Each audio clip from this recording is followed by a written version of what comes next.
Mesdames, Messieurs, bonsoir et bienvenue dans cette édition. Dans l'actualité de ce mercredi, la foire de la discorde au marché HLM. Les commerçants contestent l'implantation d'une foire aux abords du marché. C'est de la concurrence déloyale, se scandalise l'UNACOIS Diapo. Plus de détails dans un instant.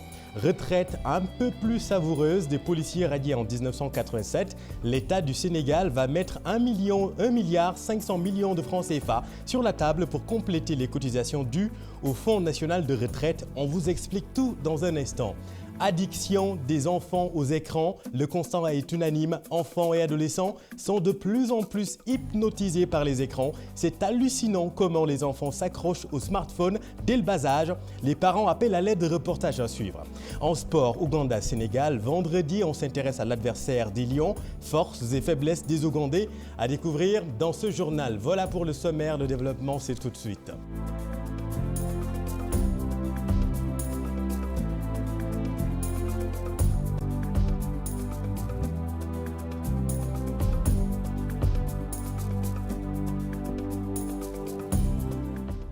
Bonsoir et bienvenue dans le 20h de TFM direction Touba Mbacké. Mohamed Jo Diop, bonsoir. Bonsoir, Chérif.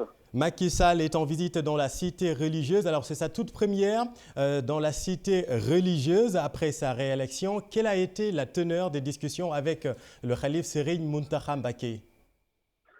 Macky Sall a d'emblée dit sa satisfaction d'avoir bénéficié des prières de Serigne Mountakha Mbacké, le Khalife général des Mourides. Il a dit en substance: je suis venu ici pour vous remercier de m'avoir soutenu et d'avoir prié pour moi à l'occasion de la dernière présidentielle. Et donc le chef de l'État de remercier très chaleureusement le Khalife général des Mourides.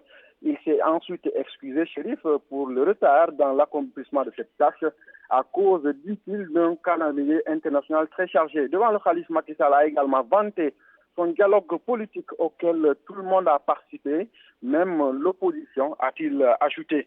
Il a ensuite mis dans son discours, il s'est appesanti sur la sécurité et sollicité des prières vu le contexte sous-régional très marqué par les attentats et le terrorisme. Sur les projets en faveur de Touba, le chef de l'État s'est également dit déterminé à les poursuivre jusqu'à leur terme.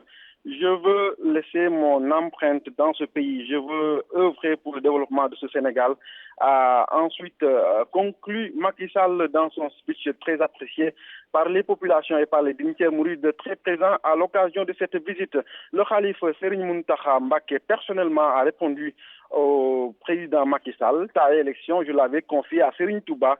Maintenant que c'est fait, je peux rendre grâce à Dieu. C'est en substance ce qu'a dit le saint homme à Macky Sall. En fin de rencontre, Chérif, le porte-parole du Khalife général des Mourides, Serigne Bassirou Mbacké Abdoul Khadr, a lu devant toute l'assistance la liste de tous les interdits et ensuite invité le président de la République à l'aider dans ce sens, Chérif Diop.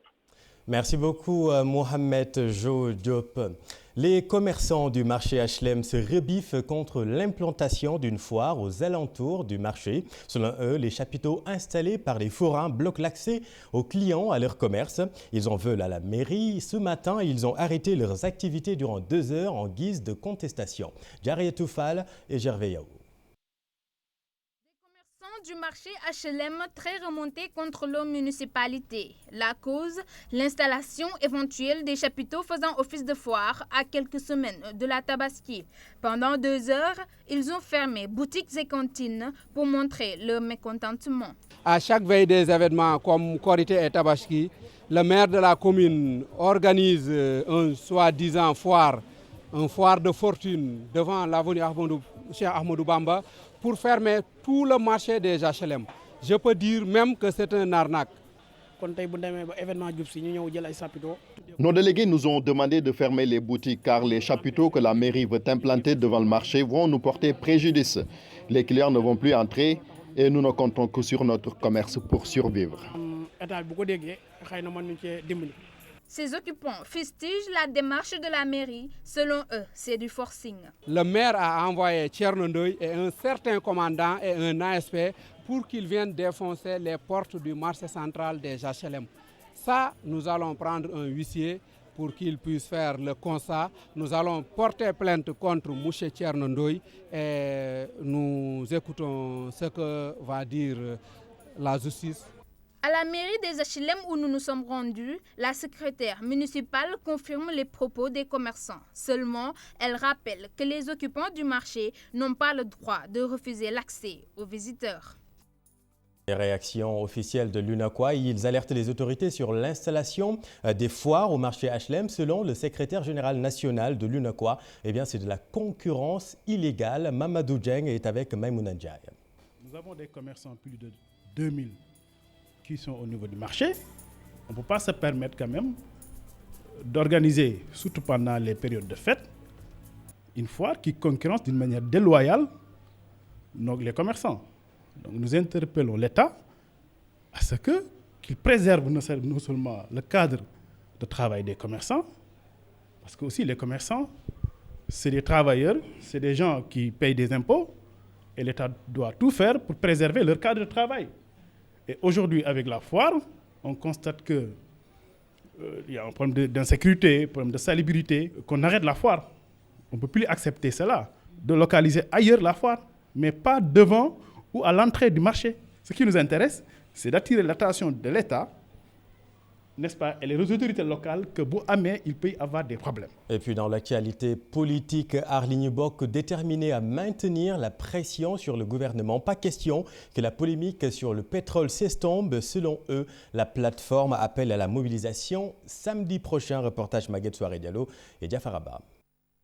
La restitution des biens au peuple sénégalais, un sacerdoce pour la plateforme Arligne Bok. En coordination avec les autres membres basés dans les régions, ils vont envahir la rue dès ce samedi pour continuer le combat. La plateforme citoyenne Arligne Bok tiendra sa 4e manifestation le samedi 6 juillet 2019 de 14h à 19h sur les allées du Centenaire au rond-point de la rue 25. Un rassemblement populaire que nous voulons pacifique, massif et déterminé. La parole sera donnée aux Sénégalais, hommes, femmes et jeunes, dans cette grande concertation du peuple sur le pétrole et le gaz. Très déterminés à mener le combat jusqu'au bout, ils préviennent les autorités contre toute tentative d'interdiction de leur rassemblement. Si le vendredi prochain, le samedi prochain, le préfet de Dakar ne respecte pas la loi, nous prendrons ce que nous donne notre constitution, nous manifesterons. S'il y a des problèmes, ce n'est pas nous qui ne demandons que le respect de la loi. C'est ceux-là qui ont décidé de violer la loi. À cela, il faut leur dire que la légalité n'engendre jamais la guerre. Ce qui engendre la guerre, c'est l'injustice. Une marche organisée au nom du peuple, lequel aura sa parole ce samedi. La plateforme exige des sanctions à l'encontre des principaux acteurs du scandale pétrolier et gazier du Sénégal. Abdoul Mbaye met la robe noire pour Khalifa Sall. L'ex-PM a signé la pétition à l'initiative du Front pour la libération de Khalifa Sall. Selon Abdoul Mbaye, il existe une justice sélective au Sénégal. Pour lui, les droits de l'ex-maire de Dakar sont bafoués. Propos recueillis par Fatima Touré et Gervais Yao. Je crois qu'il était important pour moi de signer cette pétition. D'abord parce que j'estime que plusieurs droits de Khalifa Sall ont été violés.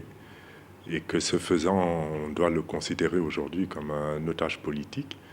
Mais le principe même de la signature de la pétition est un gros encouragement à l'endroit de tous ces jeunes qui se mobilisent pour obtenir la libération de leur leader, pour obtenir surtout, comme j'ai eu à le leur souligner, disons un retour de la bonne justice dans notre pays, et peut-être la fin des nombreuses injustices que nous vivons.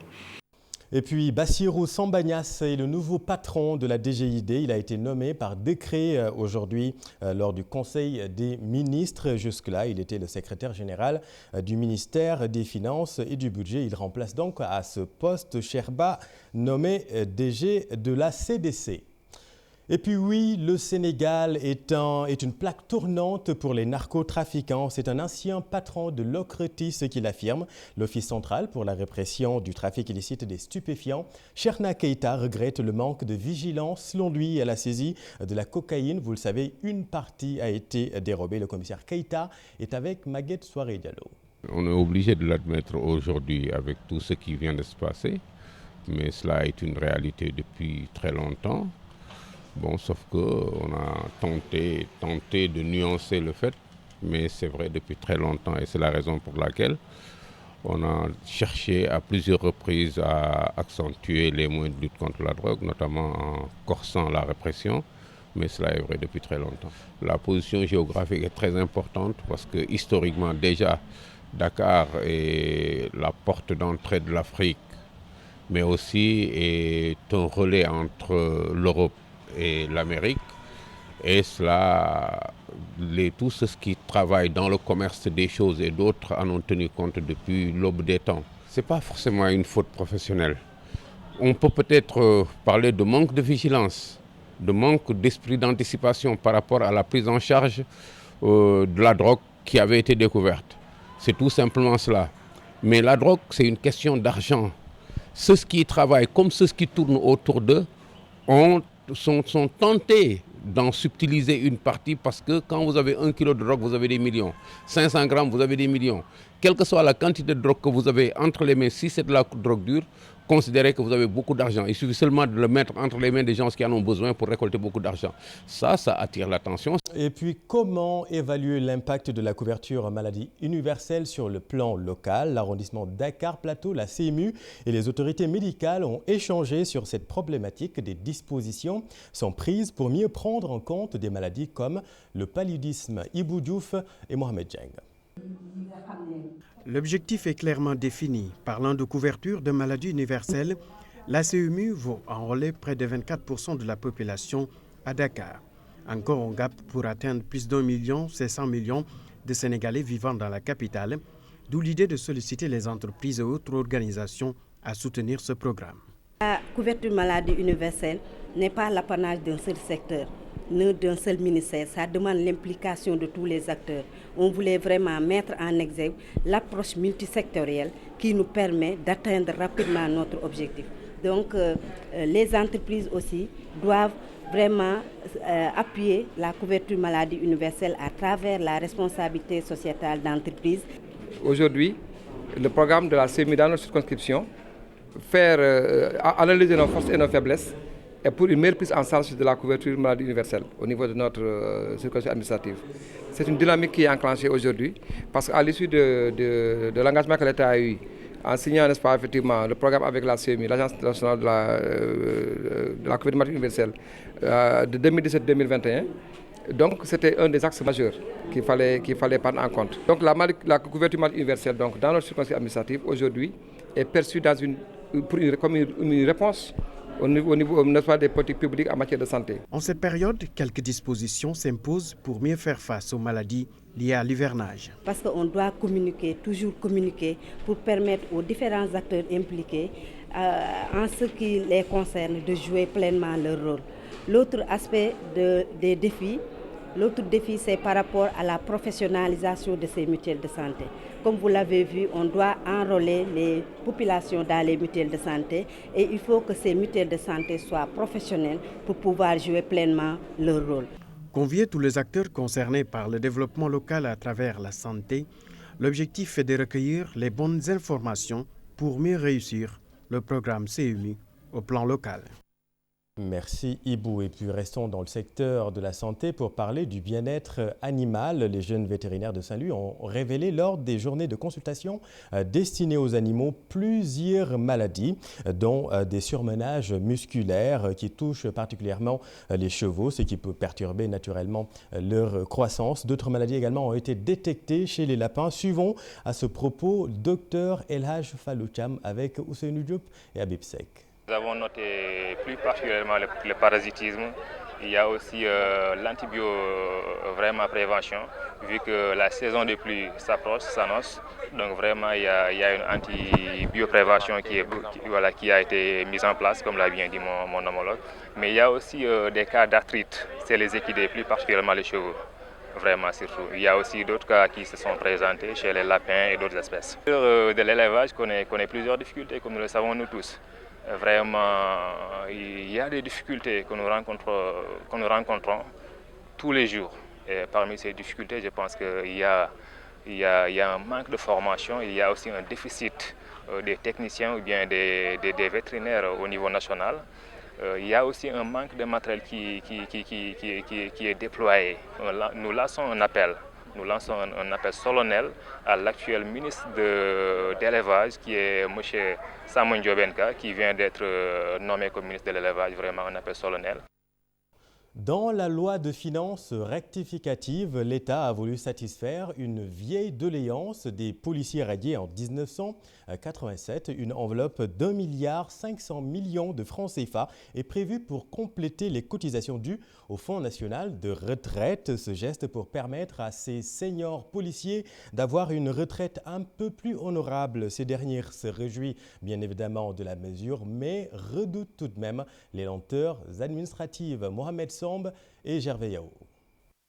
31 ans après leur radiation de l'administration policière, leur situation sur le point d'être décantée, l'État du Sénégal ayant pris la décision de prendre en charge les cotisations au titre du Fonds national de retraite des policiers radiés en 1987 durant leur période d'inactivité. Il est prévu 1,5 milliard effectivement pour combler ce gap-là.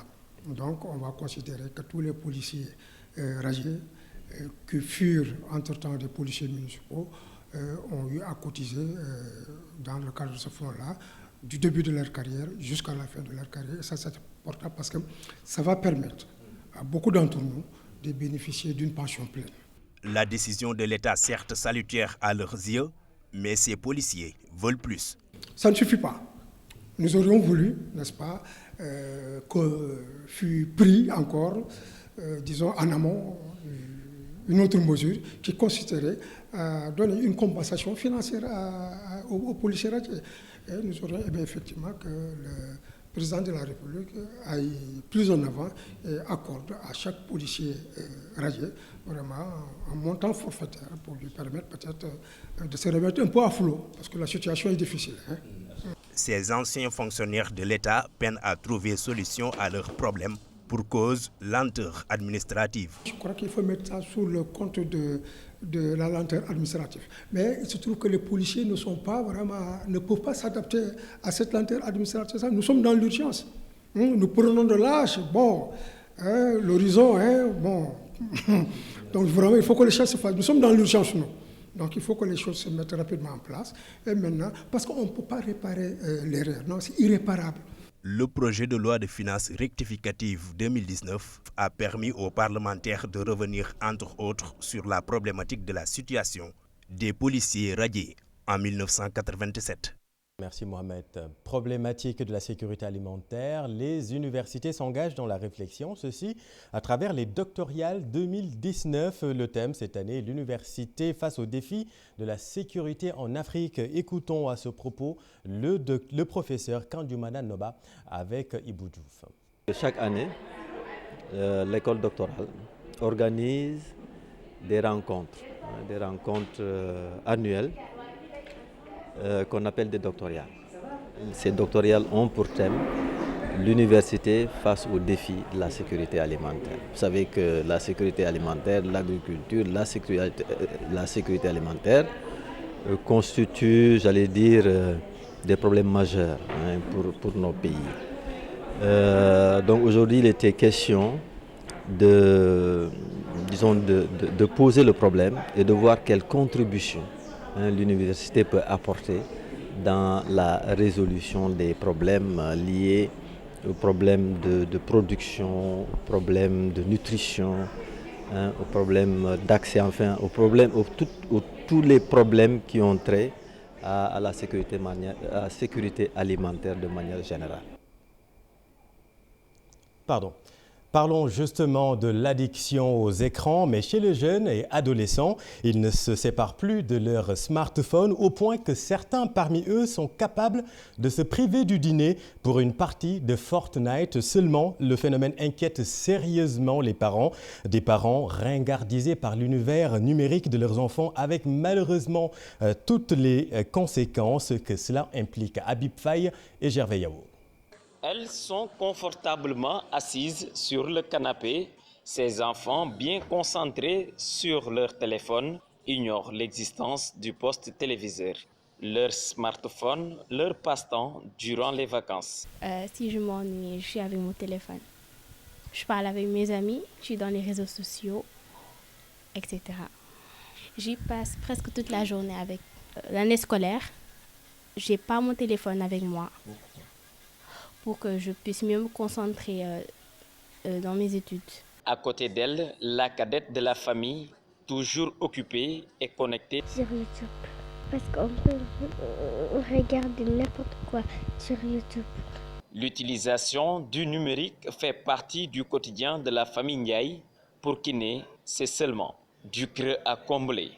En tout cas, chez moi, les enfants utilisent tout le temps les smartphones, à savoir si ce n'est pas le téléphone, une tablette ou une télévision smart. Je ne sais pas si c'est dû à l'âge, je ne sais pas si c'est dû à quoi, mais en tout cas, ils sont tout le temps scotchés sur le téléphone.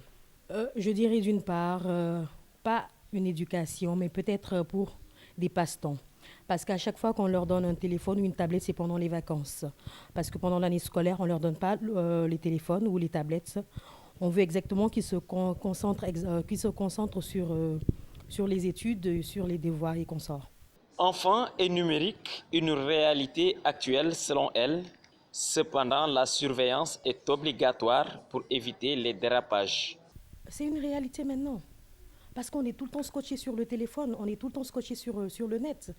Maintenant, avec les sites internet ou bien les réseaux sociaux, les Facebook et consorts, tout enfant veut être connecté sur le net. Je dirais que c'est une réalité. À l'ère du numérique, beaucoup sont les familles qui autorisent leurs enfants à utiliser le téléphone pour les imprégner aux mutations sociales. Et avec les vacances, peut-être que certains enfants ont perdu définitivement leurs enfants. Merci beaucoup, Habib. Les importantes pertes de récolte sur les cultures horticoles, notamment l'oignon, préoccupent l'Institut sénégalais de recherche agricole. En atelier à Sangalkam sur la question, les techniciens de l'ISRA exhortent les producteurs au respect des techniques culturales et des fiches techniques. Ousseynou Diop et Bamba Samb. Comment réduire les importantes pertes post-récolte des cultures horticoles, notamment l'oignon? Tel est l'objectif de l'atelier qui a réuni producteurs et techniciens de l'Institut sénégalais de recherche agricole à Sangalkam. Au Sénégal, on a pensé qu'on a fait des études pour démontrer que presque 50% de la production est perdue. Donc parce qu'il y a des pourritures, on a récolté des fruits immatures, on a récolté des oignons gorgés d'eau, on a récolté aussi des tomates, des mangues trop mûres, etc. Donc, il faut d'abord réduire les pertes post-récolte avant de prétendre augmenter la production nationale et aussi avoir ce qu'on appelle l'autosuffisance. Pour une meilleure gestion post-récolte des cultures horticoles, les techniciens de l'ISRA invitent les producteurs au respect des fiches techniques. L'ISRA, c'est un centre qui appartient à l'État du Sénégal, qui appartient donc aux populations. Quand l'ISRA élabore de manière participative des fiches techniques, pour les populations, pour les producteurs, ils se doivent quand même de l'appliquer.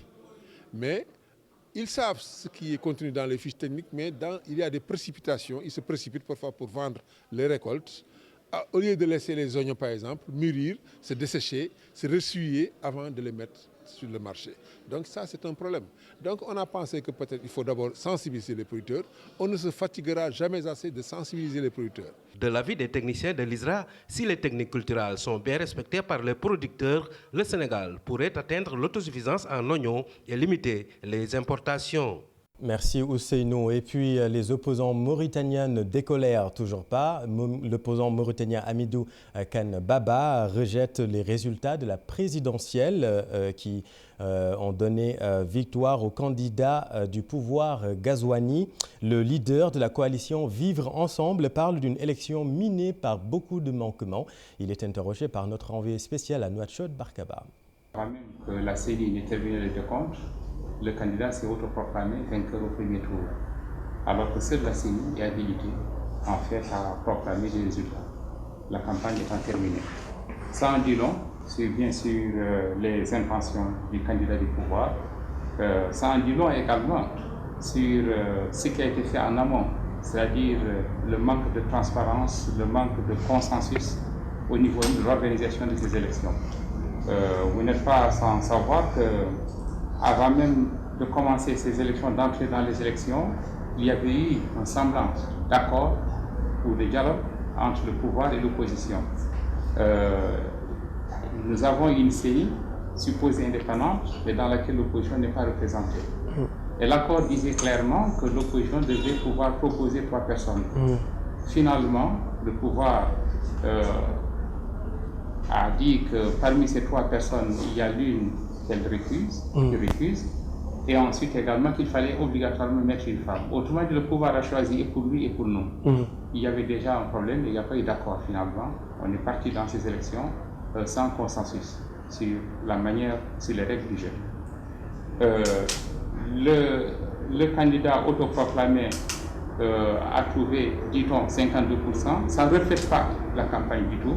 Et nous savons également que les résultats que nous avons sur le site de la CENI nous montrent qu'il y a eu dans des bureaux, dans beaucoup de bureaux, beaucoup plus de votants que d'électeurs inscrits. Comme par hasard, les résultats dans ces bureaux dépassent les 90% pour le candidat du pouvoir. Ce qui veut évidemment dire qu'il y a bourrage d'urne et que même, disons, la faute a été faite de façon inintelligente. Dans l'actualité sportive, la blessure d'Edouard Mendy est une grosse perte pour la tanière, selon le président de la Fédération sénégalaise de football, maître Augustin Senghor. Mais pas de panique, Diallo et Gomis peuvent faire le job. Écoutons le président de la FSF avec notre équipe au Caire, Mamadou Ndiaye, Moharma et Ahmed Niang. Je lui ai parlé tout à l'heure, donc avant qu'il parte, je pense que c'est un joueur qui est très fort. J'ai même été surpris de sa réaction. Et il part parce qu'il va subir une opération en urgence dans son club pour pouvoir être opérationnel le plus vite possible. Mais pour la CAN, ça va être difficile. Mais il a promis qu'une fois opéré et que l'équipe est en course, il va revenir soutenir ses camarades. C'est vrai, c'est un élan un peu qui est brisé. On voit qu'il était en train de monter. Pour ma part, je pensais qu'au sortir de cette CAN, il serait bientôt considéré parmi les meilleurs gardiens en Afrique. Mais ça aussi, c'est la compétition. Je pense qu'il ne se blesse pas en cours de match, c'est pendant l'échauffement. C'est la vie des sportifs. On lui souhaite un bon rétablissement, qu'il nous revienne vite, peut-être pour les autres compétitions, et qu'il revienne plus fort. Parce que le Sénégal aussi, il faut le dire, l'a perdu, mais nous avons la chance d'avoir 2 autres bons gardiens expérimentés qui connaissent les grands championnats européens. Et hier d'ailleurs, je dois vous dire, même moi en tant que président, c'est à la mi-temps seulement que je me suis rendu compte que c'est Alfred qui était dans les buts. Donc c'est vous dire qu'on n'a pas perdu au change.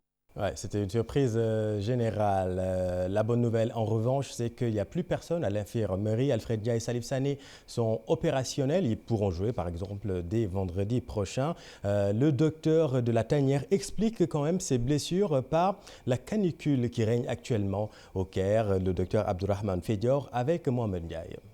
À ce stade de la compétition, comme vous savez, il y a eu des blessures. Mais alhamdoulilah, présentement, on a pu récupérer pratiquement tous les joueurs. Comme vous le voyez, pratiquement tous, ils sont au lieu de l'entraînement. Je ne peux pas vous dire que ces blessures ne concernent que l'équipe du Sénégal. Comme vous voyez, le climat qu'il fait au Caire est assez rude. Il fait en moyenne 35 degrés durant les périodes de compétition, durant les matchs. Et comme vous savez, tous ces jours-là. Et intéressons-nous maintenant à l'adversaire des Lions vendredi. L'Ouganda, c'est l'adversaire du Sénégal en 8e de finale. Une sélection en plein renouveau depuis 4 ans, surnommée les Crowns. Les joueurs ougandais ont rencontré dans le passé les Lions 3 fois d'affilée sans succès. Récit Cher Sadi Boudjara. Un trouble fait sur le chemin des Lions en 8e de finale de la Coupe d'Afrique des Nations 2019. L'Ouganda, la bonne surprise du premier tour. Pour leur 7e participation dont les 2 dernières de suite, The Crans, les grues en français, brillent et séduisent de par leur puissance et un jour tournés vers l'attaque. Sous la coupe de leur sélectionneur français Sébastien de Sabre, les Ougandais terminent 2e de leur groupe, passent le premier tour pour la première fois depuis leur place de finaliste de CAN en 1978. En 3 matchs, ils ont remporté une victoire, fait match nul et perdu une fois, poussant toujours leurs adversaires dans leur dernier retranchement. Cependant, les grues montrent une certaine inefficacité, de la fébrilité défensive, avec 3 buts marqués et autant encaissés. Sa CAN déjà réussi avec la qualification au 2e tour, l'Ouganda n'a rien à perdre en 8e de finale face au Sénégal et va crânement défendre ses chances. Avant leur confrontation de ce vendredi, les 2 sélections se sont déjà rencontrées 3 fois, dont 2 en match officiel. Dans les éliminatoires de la Coupe du Monde 2014, les Lions avaient obtenu un nul 1 but partout en Ouganda, avant de s'imposer 1-0 à domicile. Ouganda et Sénégalais s'étaient encore rencontrés en match amical, soldé par un nul blanc en 2017. Un historique des rencontres qui sourit au Sénégal. Merci cher. Et puis retenez que selon la Fédération ougandaise de football, les joueurs ougandais ont boycotté l'entraînement hier en raison d'une dispute salariale. Un mot de basket avant de clôturer cette édition. Coupe du monde U19 masculin en Grèce. Le Sénégal est éliminé en 8e de finale. Les Liosso ont perdu devant les Canadiens sur le score de 90-79. Leur 4e défaite en autant de sorties dans le tournoi grec a vite oublié. Retour au bercail et on les attend. Merci d'avoir suivi cette édition. C'était un immense plaisir d'être avec vous comme tous les soirs. Je vous retrouve demain avec le même plaisir à suivre ce soir, tout à l'heure, jour de Cannes. Et puis votre émission Faram Facce, Papa Ngagne va recevoir l'ancien ministre de l'Énergie, Thierno Alassane Sall. Restez avec nous, vous êtes au bon endroit. Bonne soirée.